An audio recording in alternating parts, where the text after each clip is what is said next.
स्वच्छ देशासाठी अनमोल संदेश. सरदार इंदरजीत सिंग सिद्धू, पद्मश्री 2026. एक ओंकार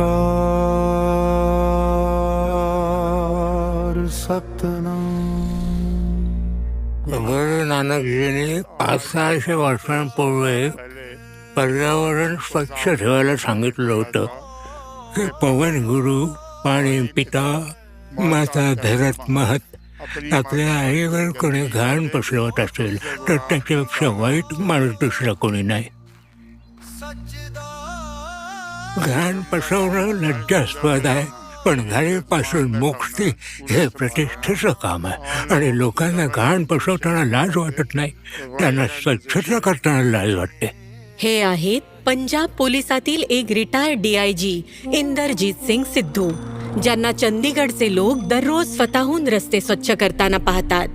6 जून 1938 रोजी पंजाबच्या संगरूर जिल्ह्यातील एका लष्करी कुटुंबात जन्मलेल्या इंदरजीत सिंग सिद्धू यांना वारशात लाभली होती देशभक्ती आणि शिस्त.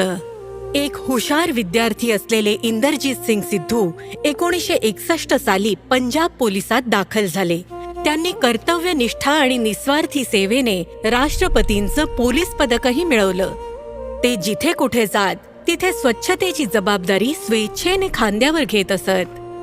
लग्नांमध्ये कधी जायचो तेव्हा लोक डिस्पोजेबल कप मध्ये पिऊन ते कुठेही फेकून द्यायचे. ते त्यांना सांगायचे की तो कप उचलून कचरापेटीत टाका, तुम्ही तो तिथे का टाकता? हा त्यांचा स्वभाव आहे.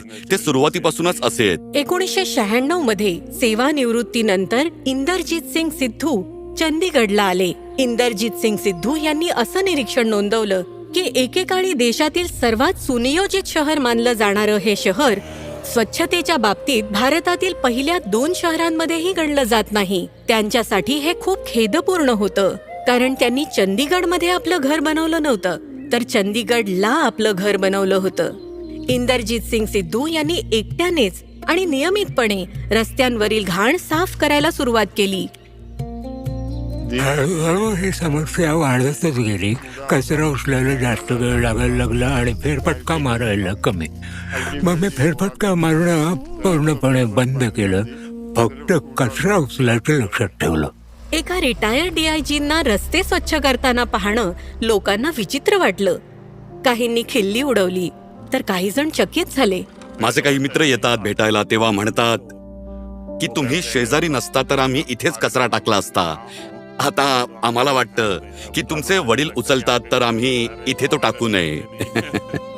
त्यांना कचरा उचलताना पाहून हातात ग्लोव्ज घाला हे सांगायला अनेक जण आले, पण मदतीचा हात पुढे करायला कोणीही आलं नाही. तरीही ते कोणताही दिखावा किंवा संकोच न बाळगता साफसफाईला आपलं कर्तव्य मानून करत राहिले. मी हे रस्ते, हे उद्यान, हे सार्वजनिक ठिकाणं स्वच्छ करण्याचा प्रयत्न करतो. म्हणजे इतर लोकही पाहतील की हा एक हाती काम करतोय, आपणही त्यात सामील झालं पाहिजे आणि सार्वजनिक ठिकाणं स्वच्छ केली पाहिजे. जेव्हा त्यांना पद्मश्री पुरस्कार मिळाला तेव्हा जे लोक मला तुमचे वडील काय करत आहेत असं विचारायचे, त्या सगळ्यांच्या वागण्यामध्ये मला बदल जाणवलाय आणि मला त्यांचा अभिमान वाटतो. सरदार इंदरजीत सिंग सिद्धू, पद्मश्री 2026. कोटी कोटी नमस्कार.